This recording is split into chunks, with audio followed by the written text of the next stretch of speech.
Bueno, hola a todos, mi nombre es Lía Randall y hoy voy a estar dándoles una clase introductoria a las enzimas y voy a estar también trabajando con ustedes en las próximas clases de enzimas. De bibliografía, ahí les pongo un par, pero recomiendo especialmente el BOET porque el tema está muy claro y ordenado y sencillo y me parece que es un buen capítulo para que ustedes puedan leer y profundizar un poquitito en el tema. Em, Van a ver que varias de las figuras que uso en estas diapositivas son extraídas de ese libro. Entonces, ¿de qué vamos a hablar? Hoy vamos a llegar hasta el punto 4, pero esos son los temas que vamos a ver a lo largo de estas clases de enzimas. Y bueno, vamos a ver hoy propiedades generales de las enzimas, vamos a hablar un poquito de energía de activación y coordenadas de reacción, que ustedes estuvieron hablando un poco en las últimas clases, mecanismos catalíticos, muy brevemente, solo un pantallazo para que tengan noción de cómo funcionan, pero la idea no es profundizar demasiado en esto. Y vamos a hablar un poco de cinética química para dar pie a lo que va a ser luego la clase de cinética enzimática. Entonces, lo que nos interesa que ustedes entiendan de enzimas es, bueno, ¿qué hacen las enzimas? ¿Qué son las enzimas y cómo lo hacen? No son preguntas sencillas, pero es lo que vamos a intentar aproximar en estas clases. Entonces, las enzimas son catalizadores biológicos, como saben, y bueno, el ejemplo que siempre damos es que el azúcar podemos almacenarlo años en un frasco en la cocina, sin embargo nos sirve como fuente de energía en el cuerpo en tan solo algunos segundos. Y eso es gracias a la catálisis, gracias a que existen catalizadores biológicos, enzimas, que nos permiten transformar ese azúcar que ingerimos en energía muy rápidamente. Entonces, llegar a lo que son las enzimas, a lo que sabemos hoy sobre las enzimas, implicó todo un proceso, ¿no? Em, que va desde fines del siglo XVIII, en donde estudios sobre la digestión de la carne por secreciones del estómago hicieron pensar en la presencia de sustancias que aceleraran ese proceso. Lo mismo con la conversión del almidón en azúcar por la saliva y diversos extractos vegetales. Y bueno, hacia 1850, Louis Pasteur concluye que la fermentación del azúcar-alcohol está catalizada por fermentos que son inseparables de la estructura de las células de levadura vivas. Y eso da lugar a una corriente que es el vitalismo, que finaliza cuando Edward Buchner demuestra que los extractos de levadura pueden fermentar el azúcar-alcohol. O sea que si separan esos extractos, esas sustancias de la levadura de la célula, igual pueden fermentar el azúcar-alcohol y entonces eso da fin a las teorías vinculadas al vitalismo. Luego, Frederick Kuhn denomina enzimas, porque son sustancias que están dentro de las levaduras, a las moléculas esas detectadas por Buchner. Y es recién en 1926 que se aísla y se cristaliza la ureasa, lo hace James Sumner, y es la primera enzima que es cristalizada, cuya estructura es resuelta, y se ve ahí que esta enzima es una proteína. Y de ahí siguen, a partir de ese momento se siguen cristalizando enzimas, viendo que son proteínas también, y bueno, y eso cierra un poco el misterio de qué eran esas sustancias que estaban acelerando los procesos que estaban estudiando. Entonces, como dijimos, como ustedes ya saben, la mayoría de las enzimas son proteínas, ¿tá? Pero existen también moléculas de ARN con actividad catalítica. Por ejemplo, ustedes vieron el ARN ribosomal. De todas maneras, en esta clase y en las siguientes vamos a centrarnos en las enzimas proteicas. Simplemente por un tema de simplificar un poco el abordaje al tema, pero las enzimas, recuerden que no son solamente proteínas. Como ustedes saben, las proteínas tienen una estructura nativa asociada, la estructura que les permite cumplir su función. Y esa es muy importante que lo recuerden, porque es la integridad de la estructura nativa la que va a ser necesaria para que la función se pueda llevar adelante. Si nosotros desnaturalizamos a una proteína con actividad catalítica, muy seguramente va a perder su función. Más adelante vamos a ver un poquito más por qué. Entonces, algunas enzimas requieren cofactores, que pueden ser iones inorgánicos como hierro, magnesio, manganeso, zinc, coenzimas, que puede ser una molécula orgánica o metalorgánica compleja, por ejemplo el NAD, pueden ser un grupo proestético unido covalentemente, ¿sí? Y llamamos holoenzima a la asociación entre una apoenzima y su cofactor. La apoenzima sería la enzima sin su cofactor. Este esquemita lo saqué del BOET y bueno, nada, esquematiza esto que acabamos de decir. Es importante que hablemos un poquito de nomenclatura para que cuando nosotros les nombremos a las enzimas ustedes entiendan de qué estamos hablando. Entonces, en general las enzimas las vamos a nombrar agregando el sufijo asa al final, que proviene del nombre del extracto de Malta que hidrolizaba almidón en el siglo XIX, que era la diastasa. Entonces, la Comisión de Enzimas de la Unión Internacional de Bioquímica y Biología Molecular propone clasificar y nombrar a las enzimas de acuerdo a las reacciones químicas que catalizan. Por ejemplo, las oxidorreductasas van a catalizar reacciones redox, ¿no? De transferencia de electrones. Las transferasas, transferencia de grupos funcionales. Las hidrolasas, reacciones de hidrólisis y así. Además, cada enzima va a tener un nombre recomendado, que generalmente es el nombre trivial histórico, ahora vamos a ver, un nombre sistemático, este nombre del sustrato seguido por el tipo de reacción, y un número formado a su vez por 4 números.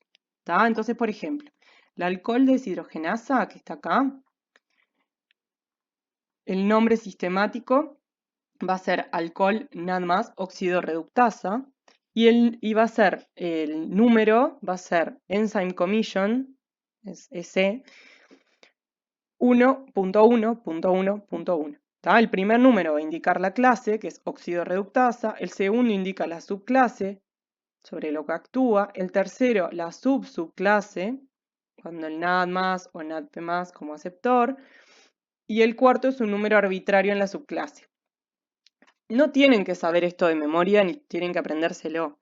Lo que sí queremos que sepan, porque es la nomenclatura que existe este tipo de nomenclaturas. ¿Tá? En general nosotros vamos a nombrarlas alcohol deshidrogenasa, en este caso, si fuéramos a usarla. Pero sí sepan lo que quiere decir lo demás. Entonces, ¿en qué difieren las enzimas de la catálisis química sin enzimas? Una característica importante es que se alcanzan mayores velocidades de reacción. Puede aumentar hasta 10 a la 6 o 10 a la 12 veces la velocidad, o sea, 10 a la 6, ¿no? 10 por 10 por 10, 6 veces, ¿sí? O sea, es muy grande la diferencia de reacción cuando hay una enzima. Acá tienen una tabla donde les muestra para distintas enzimas cuál es la reacción sin enzima, la velocidad de la reacción con enzima, y acá es cuántas veces la aceleró. ¿Tá? Esto es lo que estábamos hablando, esto la acelera 10 a la 14 veces. Entonces, como un ejemplo, ¿no? Este es un ejemplo, capaz un poco abstracto, pero bueno, ¿cuánto es 10 a la 9? Por ejemplo, si un estudiante tiene 18 años, alguno de ustedes, ¿sí? Algo que demoró 18 años en hacerse, si ustedes fueran el producto de una reacción, si no hubiera sido catalizada, hubiera demorado 18.000 millones de años. Esto es un poco como para que vean la diferencia en los tiempos. Otra diferencia que existe con la catálisis química es que las reacciones se dan en condiciones de reacción suaves. Las reacciones catalizadas enzimáticamente ocurren normalmente a temperaturas menores a 100 grados, en particular en nuestro cuerpo ocurren en general cerca de 37 grados, a una presión atmosférica y pH cercano a la neutralidad. Por el contrario, los catalizadores químicos suelen requerir condiciones extremas, ¿no? Temperaturas muy altas, presiones a las que no están sometidas las células en nuestro cuerpo, pHs también muy ácidos, muy alcalinos. Entonces, esa es una ventaja que tienen las enzimas, ¿no? Que son biológicas. Otra diferencia es la especificidad de reacción. Las enzimas tienen un nivel de especificidad que es muchísimo mayor que los catalizadores químicos, tanto a nivel de sustrato como a nivel de producto. Quiere decir que raras veces se forman productos secundarios, aparte del producto que se está buscando generar. ¿Me explico? Entonces, bueno, acá de nuevo una tablita donde muestra velocidad reactiva. Esto lo que muestra es la velocidad reactiva de la reacción catalizada por la glucosa oxidasa según el sustrato, ¿no? Y muestra cómo la velocidad está muy favorecida con este sustrato, que es el de la enzima, y con los otros no tanto. Entonces, eso habla de la especificidad de la enzima por su sustrato. Y otra diferencia muy importante es que son pasibles de regulación. La actividad catalítica de las enzimas varía en respuesta a la concentración de sustancias distintas al sustrato, al producto. Los mecanismos de regulación incluyen control alostérico, modificaciones covalentes de la enzima, variación de la cantidad de enzima sintetizada, entre otros. Y bueno, vamos a hablar de esto en una clase más adelante. Entonces, esto es importante que lo entiendan. ¿Tá? Diferencias con catálisis química: mayor velocidad de reacción, condiciones de reacción suaves que permiten, ¿no? Se dan en el cuerpo, en las células, especificidad y capacidad de ser reguladas. ¿Cómo hacen las enzimas para catalizar las reacciones en estas condiciones? Y a esto se dedica la enzimología, entender cómo hacen las enzimas para ser catalizadores tan potentes y específicos. El hecho de que exista una rama de la bioquímica, de la biofísica de proteínas que se dedica a esto, muestra la relevancia y la complejidad de estos procesos. Entonces, bueno, la reacción va a tener lugar en un pequeño lugar de la enzima que se llama sitio activo. La molécula sobre la que actúa la enzima se llama sustrato, un poquito de nomenclatura también para que todos entiendan de lo que estamos hablando. Y el sustrato se va a unir al sitio activo para formar el complejo enzima-sustrato que le vamos a llamar ES. Esto más adelante, cuando usemos las ecuaciones de cinética enzimática, vamos a retomar estas formas de nombrarlos porque nos va a simplificar un poco. ¿Tá? Entonces es importante que recuerden lo que es el sitio activo, que le llamamos sustrato al reactivo sobre el que va a actuar la enzima, y que se va a formar un complejo enzima-sustrato cuando el sustrato se una al sitio activo de la enzima. Entonces, el sitio activo va a ocupar una porción pequeña de la proteína, ¿sí? Como ven acá, esta es la quimiotripsina, una enzima, y en rojo vemos el sitio activo. Se dan cuenta que en relación, esto es tridimensional, ¿no? Acá vemos una foto como desde una imagen que se ve desde un lado, pero en realidad eso es tridimensional. Y esto rojito, este pedacito sería el sitio activo. Esto sería el sustrato, la molécula que ven acá. Entonces, el sitio activo es una entidad tridimensional que está formada por grupos funcionales que vienen de distintas partes de la secuencia proteica. ¿Tá? Grupos funcionales de aminoácidos. Ustedes vieron el semestre pasado que las proteínas están formadas por aminoácidos y que estos aminoácidos, la secuencia de aminoácidos, conforman la estructura primaria de la proteína. Y luego eso se va a plegar en el espacio para formar la estructura secundaria, ¿no? Compuesta, por ejemplo, por las hélices alfa, las hojas beta plegadas. Después ellas se van a organizar tridimensionalmente formando lo que es la estructura terciaria. Y además podemos tener asociación de monómeros para formar la estructura cuaternaria. Entonces, el sitio activo se va a formar utilizando o con cadenas laterales de grupos funcionales de aminoácidos que están a lo largo de la secuencia primaria, pero que se encuentran tridimensionalmente para formar esta entidad que es el sitio activo, que es fundamental para la actividad enzimática. Entonces acá pueden ver, esto es de la lisosima, ¿sí? Esta es una representación tridimensional de la proteína. En color muestran algunos grupos funcionales, cadenas laterales de aminoácidos que participan de la catálisis, y acá ven linealmente lo que sería la estructura primaria de la proteína, donde se ubican estos aminoácidos que están en color en la estructura que está más arriba. ¿Se entiende? Entonces, no es que están uno al lado del otro puestos los aminoácidos en la secuencia lineal, sino que cuando se pliega la proteína, en la tridimensionalidad se forma el sitio activo. Los sitios activos suelen ser ranuras o hendiduras y en general tienen un carácter no polar que excluye al agua, aunque el agua participa, alguna molécula de agua puede participar de la catálisis, ¿sí? De los mecanismos, del mecanismo catalítico. En general tienen carácter no polar, excluyen el agua y tienen ciertos residuos polares. Entonces se constituye un microambiente que es donde se va a dar la reacción. Entonces, otro aspecto interesante del sitio activo es que puede estar formado por residuos pertenecientes a distintas subunidades de la enzima y recién existir como tal cuando se asocian. Es decir, acá yo les había mostrado un monómero, ¿sí? Una proteína que es una única subunidad, que a lo largo de su cadena polipeptídica encuentran distintos aminoácidos que van, luego que la proteína se pliegue, van a formar el sitio activo. Pero esta es una proteína, por ejemplo, decamérica, es decir, tiene 10 subunidades, ¿sí? Cada una está en un color diferente. Esta sería una, esta sería otra, ¿se entiende? O sea, esto sería un dímero, y se asocian 5 dímeros, ¿sí? Y queda un decámero. Y cada dímero tiene 2 sitios activos, uno acá y otro de este lado. Y acá están marcados residuos del sitio activo que participan en la catálisis, algunos, no todos, pero por ejemplo esta cisteína y esta participan en la catálisis y son de monómeros distintos, pero se tiene que asociar el dímero para que el sitio activo pueda formarse y pueda tener lugar la catálisis. Entonces, la unión del sustrato al sitio activo va a depender de una disposición definida de los átomos en el espacio, en el sitio activo.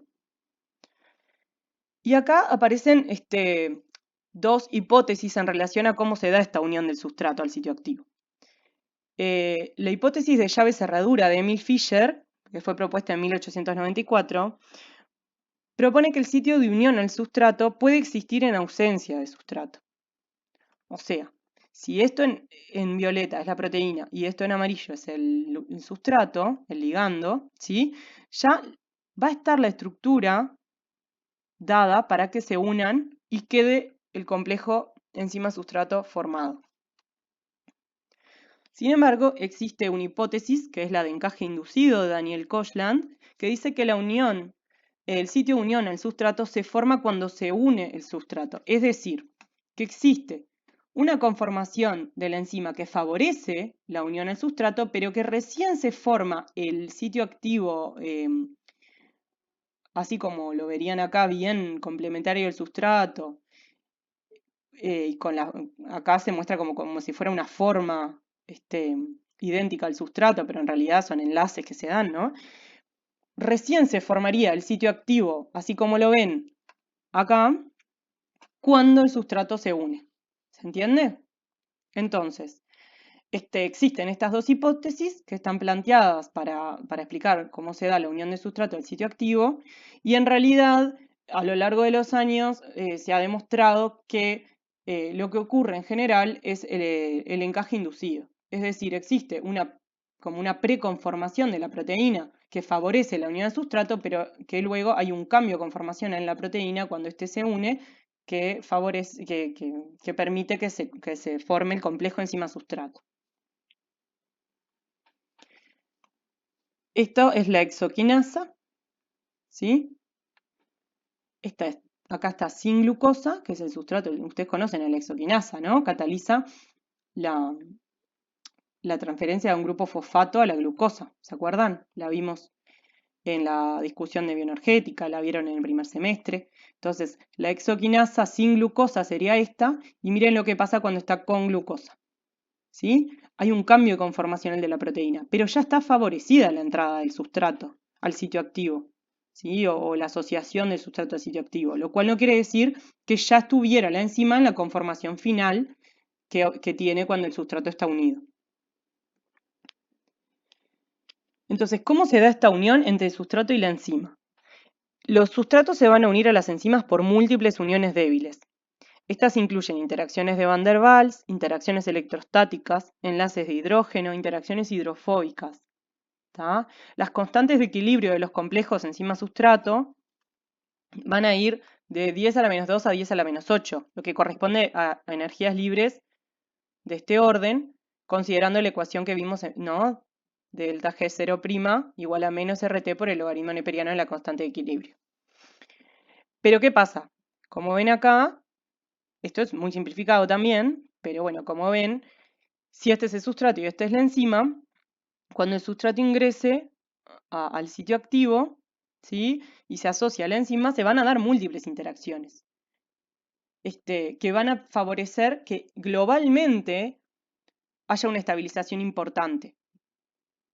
Capaz que cada interacción en sí misma, como son interacciones débiles, no corresponden a energías libres tan importantes, pero en conjunto, todas estas interacciones que se van a dar van a favorecer, van a ver muy favorecida la unión del sustrato al sitio activo. En relación a la unión del sustrato al sitio activo y a la catálisis, existe la teoría del estado de transición propuesta por Eyring en 1935. Entonces, esta teoría considera a los reactivos o al estado basal y a la especie más inestable en la vía de reacción, que le va a llamar estado de transición, que no es lo mismo que el complejo enzima-sustrato. Ahora les voy a explicar un poquito más. Entonces, estos serían los sustratos, este sería el estado de transición y estos serían los productos, ¿sí? Entonces, en este diagrama de coordenadas de reacción, si acá tenemos la energía libre y acá tenemos a los sustratos y acá tenemos a los productos, vamos a tener que, para que se dé la reacción, vamos a tener que alcanzar un estado de transición, que es el estado de mayor energía, ¿sí? La especie más inestable en la vía de reacción, para luego poder formar y liberar los productos. ¿Se entiende? Entonces, el delta G de la reacción va a ser, como siempre lo calculamos, el delta G que se obtenga de la diferencia entre la energía libre de los productos y la energía libre de los sustratos. Pero además se define el delta G de activación, ¿sí? Que tiene que ver con la energía que requiere pasar de los sustratos al estado de transición. ¿Qué energía tengo que yo sobrepasar para llegar al estado de transición y poder después liberar los productos? Entonces, las enzimas van a actuar disminuyendo este delta G de activación, es decir, van a estabilizar el estado de transición. Van a bajar la energía de este estado de transición, van a entonces favorecer, ¿no? No va a haber que poner tanta energía para llegar a este estado de transición y van entonces a favorecer la reacción. Entonces, cuanto menor sea la diferencia de energía entre los reactivos y el estado de transición, más rápida va a ser la reacción.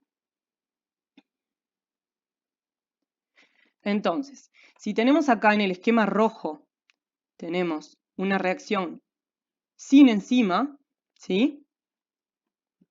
Esto sería enzima más sustrato para dar un complejo enzima-sustrato que va en algún momento a pasar a enzima-producto y a liberar enzima más producto. ¿Tá? Pero si nosotros tenemos una reacción sin enzima, digamos, que sería como un reactivo más, tenemos el esquema que vimos justo antes.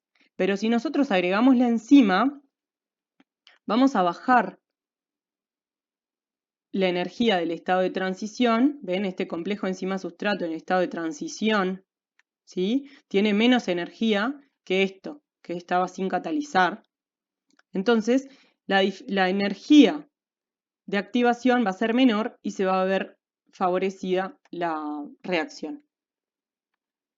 Esto lo vamos a repetir varias veces para que quede bien claro.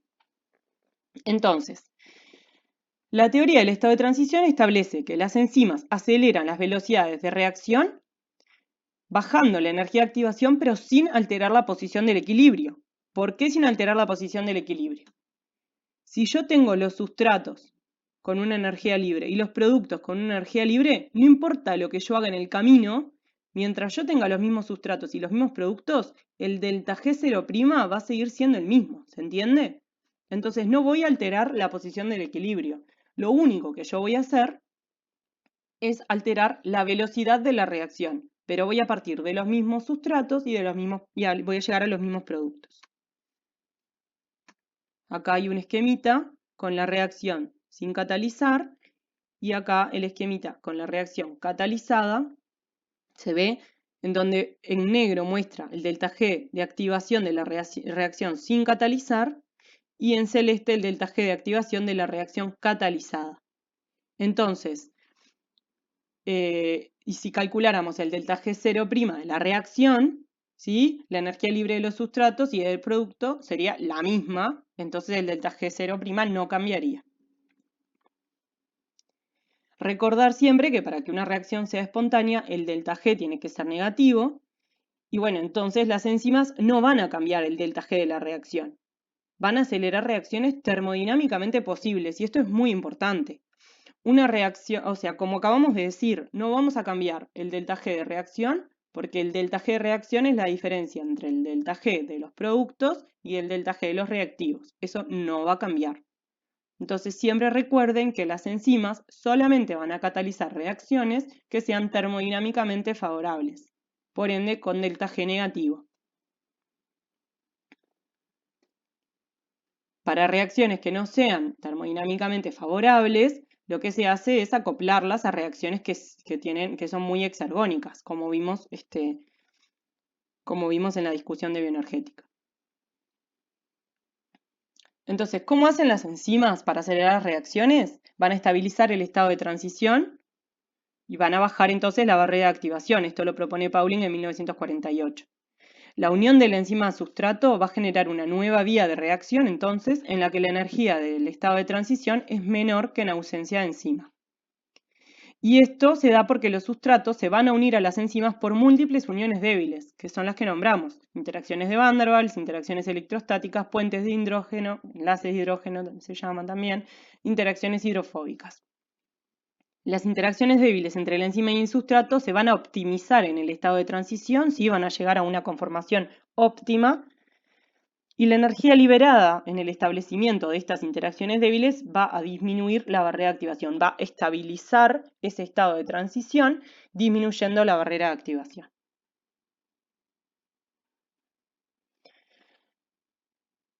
Esta energía de unión entre la enzima y el sustrato puede utilizarse para bajar el componente entrópico de la barrera de activación. Si ustedes se acuerdan de la clase de bioenergética, el componente entrópico se refería como al desorden, por decirlo de alguna manera.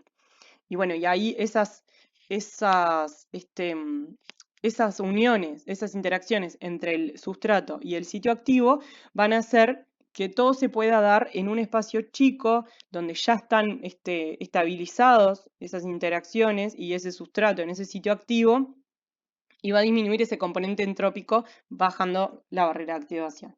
Uno de los aspectos más importantes de la catálisis enzimática es la entropía. Las reacciones en solución son lentas porque se pierde mucha energía encontrándose una cosa con la otra. Entonces, las reacciones enzimáticas van a estar confinadas en el sitio activo, y los grupos que reaccionan van a formar todos parte de la misma molécula, que es ese sitio activo. Entonces no va a haber pérdidas de entropía por rotación o traslación, movimientos, para que se encuentren las cosas en solución. Entonces no va a haber estas pérdidas de entropía cuando se forme el estado de transición. La enzima, al unirse al sustrato, va a lograr que los reactivos estén próximos, inmovilizados y alineados óptimamente para reaccionar. Y esta ventaja entrópica se va a pagar, entre comillas, con la energía de unión entre la enzima y el sustrato de todas estas interacciones débiles que nombramos.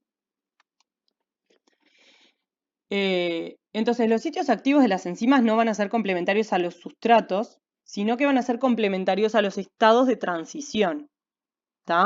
Para optimizar estas interacciones, que lo que yo necesito bajar es la energía del estado de transición. Y esto lo vamos a ver con este esquemita que quizás ya conozcan. Entonces, sin enzima, la energía libre, en función de la coordenada de reacción, ¿no? El mismo esquema de siempre, tengo el sustrato. Si fuera una barra metálica que quiero romper, voy a tener un estado de transición que va a ser cuando está doblada justo antes de romperse, y después, bueno, una vez que ya se rompió, ya está.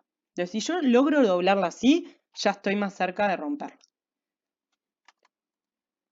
Cuando tengo una enzima complementaria al sustrato, si yo tuviera en realidad una enzima complementaria al sustrato, voy a estabilizar el sustrato en esta conformación, que es la que yo no quiero, porque yo quiero catalizar la ruptura. ¿Se entiende? Entonces, ¿qué voy a hacer? Voy a tener muy estabilizado el complejo enzima-sustrato, y en realidad voy a necesitar mucha más energía, que es la línea azul, mucha más energía para llegar al estado de transición y poder pasar a productos. Entonces, en realidad, me complica. que mi enzima, mi sitio activo, sea complementario al sustrato. En cambio, si yo tengo una enzima que es complementaria al estado de transición, que es lo que se muestra acá abajo, el sustrato se va a poder unir, voy a poder formar el complejo enzima-sustrato, pero voy a favorecer el estado de transición, ¿sí? Como ven acá, y entonces la energía que necesito, la energía de activación, va a ser menor. Por eso es que los sitios activos de las enzimas deben ser entonces complementarios a los estados de transición para favorecer las reacciones. Acá como una aplicación, un ejemplo bien cortito como para que entiendan un poquito en qué se puede aplicar esto. Entonces, si yo tengo un análogo del estado de transición, lo voy a poder usar como inhibidores competitivos de alta afinidad. Por ejemplo, acá es una enzima bacteriana, ¿sí? La prolina racemasa bacteriana, que lo que hace es favorecer el pasaje de L-prolina a D-prolina, y tengo este estado de transición planar, y por lo tanto análogos planos de la prolina van a poder actuar como inhibidores competitivos muy potentes. Nosotros vamos a ver inhibición en una clase posterior, pero bueno, este era como un ejemplo que lo quise traer ahora para que entendieran un poco cuál era el sentido de todo lo que estábamos diciendo, cómo se puede aplicar después.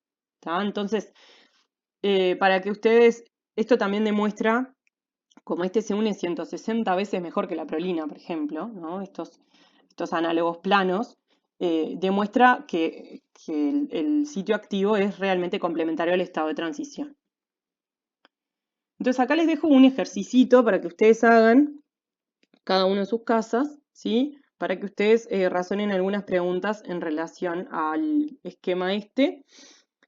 Y bueno, y es importante que comentemos que en una reacción con varios pasos, ¿sí? Cuando tengo, por ejemplo, A que pasa a un intermediario I y que pasa a P, una reacción con varios pasos, el paso con la mayor energía de activación, que es el paso más lento, es el paso que va a limitar la velocidad de la reacción. Es decir, cuán rápido desaparece A para formar P va a depender de cuál sea el paso más lento, porque nosotros siempre lo hacemos con una flechita y queda muy sencillo. A paso a P y ya está. Pero en realidad hay un montón de pasos, ¿no? Un montón de cosas que pasan durante esa catálisis o durante esa reacción.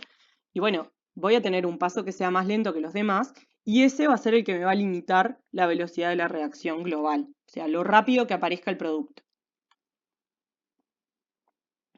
Acá tengo otro ejercicio para ustedes. Y acá muy brevemente hablarles de mecanismos catalíticos de las enzimas. Entonces, una vez que el sustrato está unido a la enzima, determinados grupos funcionales alineados apropiadamente en el sitio activo van a contribuir a la catálisis mediante distintos mecanismos. La catálisis general ácido-base implica que un grupo participa como dador de protón o aceptor, estabilizando intermediarios cargados inestables. Ustedes ya vieron esto de que los protones, los hidrogeniones pueden disociarse o asociarse a grupos en el semestre pasado. Entonces, bueno, esa es la catálisis general de ácido-base a grandes rasgos. La catálisis covalente implica la formación de un enlace covalente transitorio entre el enzima y el sustrato. La catálisis electrostática va a implicar la unión del sustrato, que la unión del sustrato va a desplazar moléculas de agua y disminuir la constante dieléctrica del sitio activo y así aumentar las interacciones electrostáticas. Y la catálisis por iones metálicos van a actuar por tres mecanismos. Pueden unirse al sustrato y orientarlo adecuadamente, pueden mediar reacciones de oxidorreducción o mediante estabilización electrostática o apantallando cargas negativas. De todas maneras, esto lo pongo como para que ustedes lo lean. En el libro, en el capítulo del BOET, está muy explicado. No necesitan aprenderlo con tanta profundidad, pero sí sepan que existen distintos mecanismos de catálisis que van a permitir que se den estas reacciones en el sitio activo. En particular, en la catálisis ácido-base, como para profundizar un poquitito más, encontramos que el pKa de algunos residuos de aminoácidos se encuentran cerca del rango fisiológico o en el rango fisiológico, permitiendo que actúen en mecanismos de catálisis general ácido-base, que bueno, por ejemplo, acá les pongo algunos pKa de aminoácidos que participan en mecanismos catalíticos de las enzimas, para que vean, ¿no? Ahora vamos a ver un ejemplo de mecanismo. Entonces, resumiendo un poquito, las reacciones en solución son habitualmente lentas debido a que involucran la formación de un estado de transición cargado, inestable y frecuentemente requiere que se unan varias moléculas con la concomitante pérdida de entropía. Las enzimas van a acelerar notablemente las reacciones, disminuyendo la energía del estado de transición. Esto lo logran gracias a grupos ácidos o básicos, metales o dipolos que forman parte de ella y se encuentran estratégicamente ubicados y estabilizan las cargas del estado de transición. La catálisis covalente permite conducir a la reacción por un camino de menor energía. Y las pérdidas entrópicas son mínimas porque los grupos catalíticos necesarios son parte de la enzima y la reacción ocurre en el complejo enzima-sustrato. La principal diferencia entre los catalizadores químicos y la enzima radica en la energía de unión de la enzima y el sustrato. Esta energía es utilizada para la catálisis, lo que genera importantes efectos en la reacción enzimática. Ahora contarles un poquito de las enzimas proteolíticas, que son muy interesantes, las vamos a ver un poquito. Y vamos a hablar un poquito de un mecanismo de una proteasa para que podamos integrar un poquito algunas cosas que vimos. Entonces, las enzimas proteolíticas suelen sintetizarse como simógenos, es decir, precursores de las enzimas. Por ejemplo, en el caso de las enzimas digestivas, si se sintetizaran directamente su forma activa, digerirían el tejido que las sintetiza, ¿no? Por ejemplo, la pancreatitis aguda está vinculada a la activación prematura de las enzimas que están sintetizadas por el páncreas, y eso genera una inflamación y un daño en el tejido. Entonces, ¿qué pasa? Por ejemplo, la tripsina se sintetiza como tripsinógeno en el páncreas y su activación va a ocurrir recién cuando entra el duodeno. ¿Sí? Se va a sintetizar la enteropeptidasa, se sintetiza en el duodeno, por otra parte, bajo control hormonal. Y va a cortar el hexapéptido N-terminal del tripsinógeno y así lo va a activar. Entonces, el tripsinógeno que se sintetiza en el páncreas, cuando llega al duodeno, la enteropeptidasa que se sintetizó bajo control hormonal va a cortar el hexapéptido N-terminal y lo va a activar. Va a activar a la tripsina. Y entonces la tripsina va a catalizar la activación de más tripsinógeno y así muy rápidamente vamos a alcanzar concentraciones de tripsina activa muy rápido, ¿sí?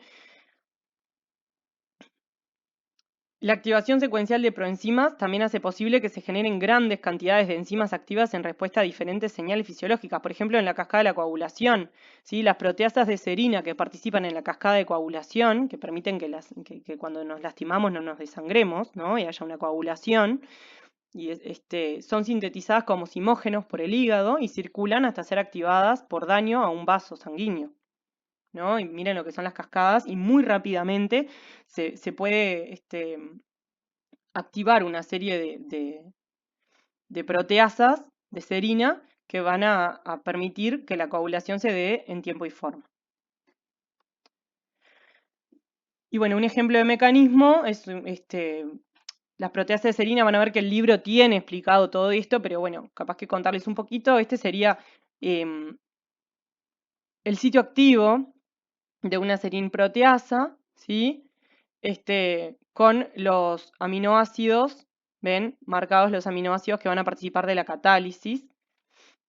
La tríada catalítica en particular es la histidina 57, ¿la ven?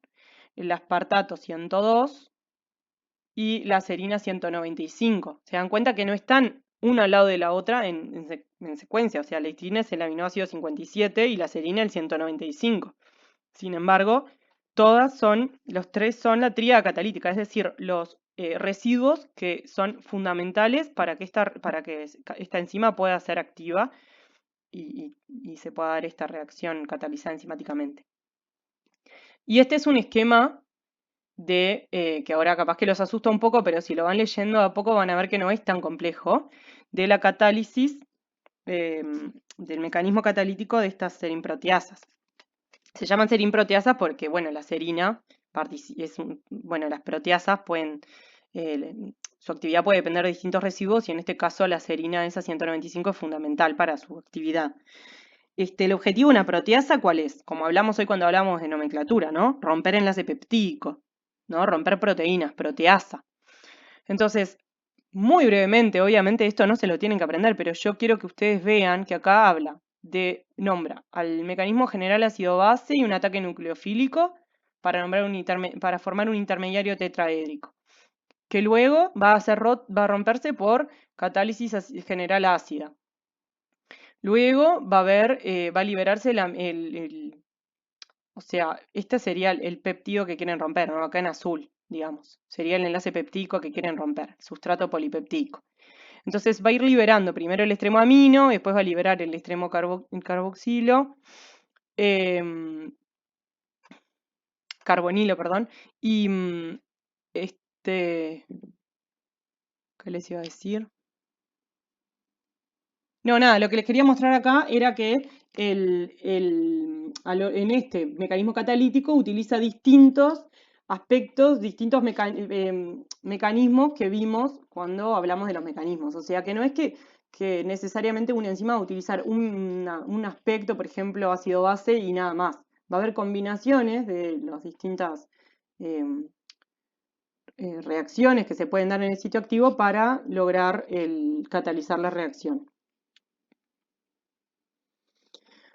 Bueno, y ahora brevemente introducirlos a lo que es la cinética química.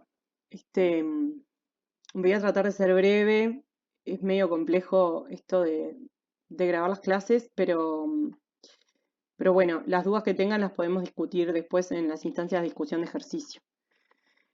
Entonces, como dijimos, ¿no? Una reacción va a ocurrir en una serie de pasos individuales. Y cada uno de estos pasos le vamos a llamar reacción elemental. Una reacción de estequiometría A a P, por ejemplo, de un sustrato A a un producto P, puede ocurrir a través de una secuencia de reacciones elementales, A para dar, por ejemplo, un intermediario 1, después va a pasar a un intermediario 2 y después al producto, por ejemplo. Y esta secuencia de reacciones elementales va a describir el mecanismo, del mecanismo de lo que yo les hablaba hoy, cuando nombré por arriba el mecanismo de las serinproteasas. En una reacción elemental, el número de especies que se combinan para formar el estado de transición se denomina molecularidad, y en general las reacciones van a ser unimoleculares o bimoleculares. Excepcionalmente, pueden ser termoleculares.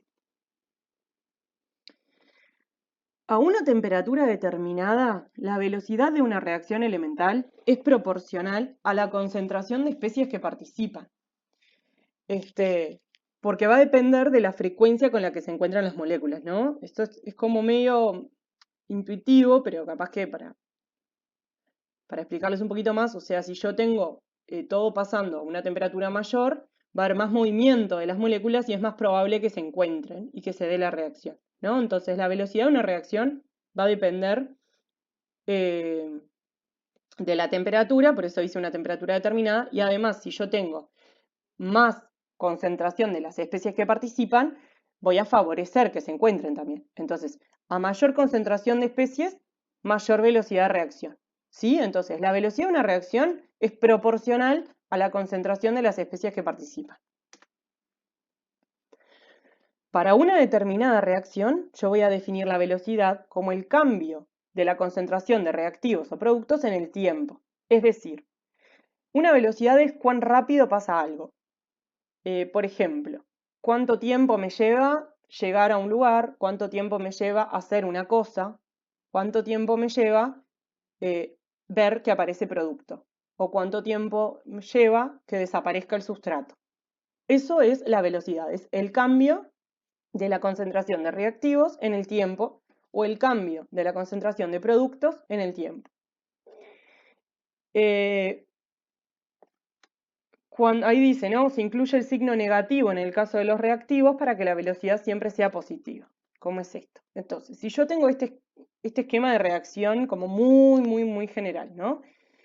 A moléculas de A para dar B, se juntan con B moléculas de B, con C moléculas de C, lo que sean los reactivos que haya para dar P moléculas de P, más Q moléculas de Q, etcétera, las cantidades de productos correspondientes. Entonces, mi velocidad, que se escribe con una B minúscula, es igual a menos 1 sobre el coeficiente estequiométrico que esté acá delante de A por el cambio de la concentración de A en el tiempo.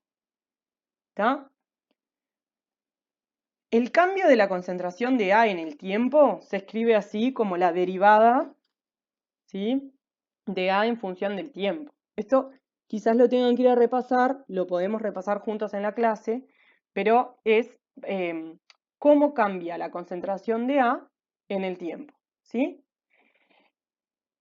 Y como va a desaparecer A, porque A es un sustrato y se va a consumir para dar producto, entonces esa derivada, ese cambio de A en el tiempo, va a tener una pendiente negativa. Pero como la velocidad siempre es positiva, porque yo no voy a decir que voy a menos 100 km por hora, siempre es positiva la velocidad, le ponemos este signo de menos adelante para cambiarle el signo y que quede un valor positivo de velocidad, porque conceptualmente la velocidad es un término positivo. ¿Está? En cambio, los productos van a aparecer en el tiempo, es decir, va a aumentar la concentración de producto en el tiempo a medida que transcurra la reacción. Por lo tanto, mi pendiente del cambio de P en función del tiempo va a ser positiva, por eso nos lleva signo negativo.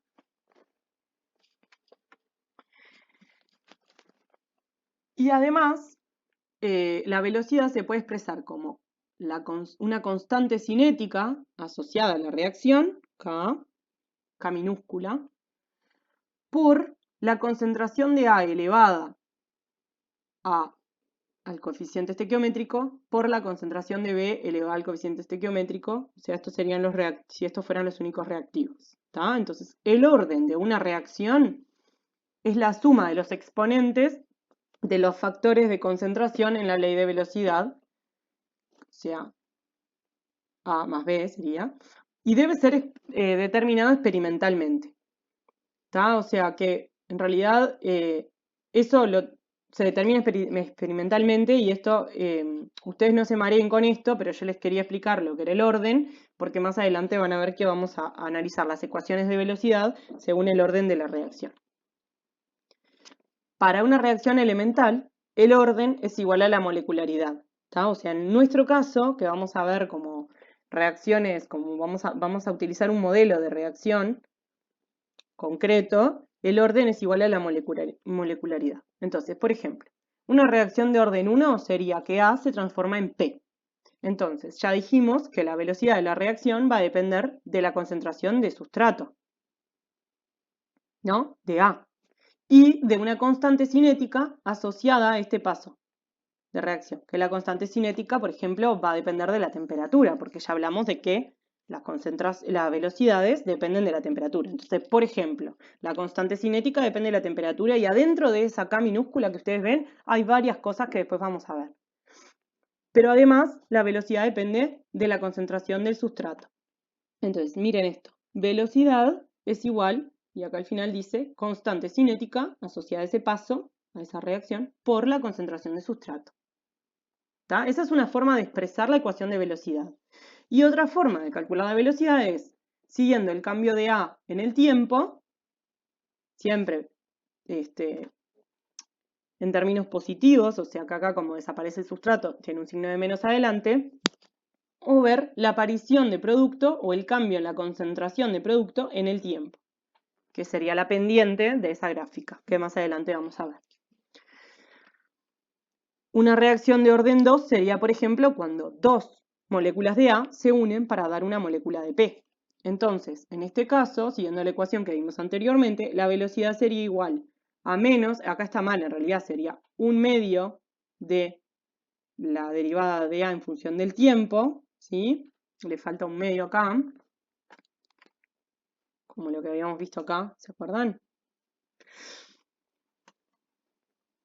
Pero quiero que recuerden esto, que esta velocidad también es igual a la constante cinética asociada a este paso, a esta reacción, por la concentración de A al cuadrado. Y esto también sería una reacción de orden 2, sería A más B para dar P. Una molécula de A más una molécula de B para dar una molécula de producto. La velocidad de esta reacción se puede expresar entonces como menos la variación de A en función del tiempo, o la variación de B en función del tiempo, o la constante cinética asociada a esa reacción por la concentración de A por la concentración de B. Una cosita que les quería mencionar es en relación a las dimensiones. Utilizamos las concentraciones en molar, en general, las velocidades las expresamos en molar por segundo a la -1, o molar por segundo cuando es una barrita, ¿no? Molar sobre segundo, que es lo mismo, porque es algo en función del tiempo, la velocidad es un cambio en el tiempo. Las constantes de velocidad de primer orden son en segundos a la -1, perdón, y las constantes de velocidad de orden 2 son en molar a la -1, segundos a la -1. A ver, esto se los tendré que explicar con pizarrón, ¿no? La velocidad dijimos que es en molar por segundo. Si esto es en molar, entonces esto tiene que ser en segundo a la -1. Y acá lo mismo, la velocidad es en molar por segundo, porque es cuánto producto aparece en el tiempo, o sea que es molar por segundo. La concentración de A está en molar, la concentración de B está en molar, entonces K tiene que estar en molar a la -1, segundos a la -1, para que quede en molar por segundo. Ustedes hagan después ese ejercicio en sus casas y lo podemos ver en la discusión de ejercicios. Y se define el paso determinante de la velocidad, que ya lo nombramos, de esta manera. En una reacción compleja, si un paso es mucho más lento que los otros, la velocidad del proceso será la del paso lento. Eso siempre lo ejemplificamos de la siguiente manera. Si yo tengo un pasillo con muchas puertas abiertas, puertas dobles abiertas, y tengo a todos los estudiantes que tienen que pasar y llegar corriendo hasta el final del pasillo, si todas las puertas están están abiertas, las dos puertas de cada, o sea, las puertas dobles están totalmente abiertas, los estudiantes van a poder llegar todos a la misma velocidad al final del pasillo. Pero si tengo en la mitad del camino una puerta que solo tiene una mitad abierta y la otra cerrada, no importa cuán rápido lleguen los estudiantes hasta esa puerta, solo voy a ver llegar al final del pasillo a lo que me permita que pasen por esa puerta. ¿Se entiende? Ese paso que va a determinar la velocidad de la reacción, que va a ser el paso más lento, es el que va a determinar la velocidad de la reacción global, porque yo voy a ver formación de producto o llegada de estudiantes a una velocidad que va a depender directamente del paso más lento. Entonces, esto ya lo vimos, pero para seguir puliéndolo un poco, las velocidades de reacción y los equilibrios van a tener definiciones termodinámicas precisas. ¿Tá? El equilibrio de la reacción va a depender del delta G0'. Esto ya lo vimos, ¿tá? El delta G0' que tiene que ver con la energía libre de los sustratos y la energía libre de los productos. Y la catálisis por una enzima no va a cambiar la constante de equilibrio, no va a cambiar el delta G0', va a cambiar el delta G de activación, la energía del estado de transición. Entonces, la velocidad de la reacción, como dice ahí, depende del delta G de activación. ¿Tá? La velocidad dijimos que, por ejemplo, en un esquema así, donde tengo sustrato para dar producto, la velocidad de la reacción va a ser igual a la constante cinética asociada a ese paso por la concentración del sustrato. Y miren acá la constante cinética de qué depende. Incluye la temperatura, la constante de Boltzmann, la constante de Planck y tiene un término que tiene que ver con el delta G de activación y de nuevo, bueno, RT, ¿no? Esto como para explicarles que dentro de esta constante cinética que nombramos siempre acá, ¿sí? Ya está incluida la temperatura y está este delta G de activación del que siempre les hablamos. ¿Tá? Entonces la velocidad tiene sentido para que ustedes se acuerden cuando les pidamos que nos expresen la ecuación de velocidad de una reacción. La velocidad va a depender entonces de la concentración del sustrato o de los sustratos. Si yo no tengo sustrato, no puedo tener reacción, eso es como bastante, se puede deducir fácilmente. Y de la constante cinética asociada a la reacción, que va a depender de todo eso que vemos ahí. ¿Tá? Pero entre otras cosas de la temperatura que hablábamos, del delta G de activación. Esto ya lo vimos. Las enzimas van a acelerar las velocidades de reacción sin alterar la posición del equilibrio, lo recalco porque en general es un concepto que a veces cuesta un poco incorporar. Y bueno, y las enzimas no van a cambiar entonces el delta G de la reacción, van a acelerar siempre reacciones termodinámicamente posibles. Bueno, por hoy terminamos. Recuerden la bibliografía de la clase, ¿sí? En particular el BOET. Cualquier duda estamos a las órdenes para contestarlas por el foro de consultas generales y nos vemos en la próxima clase.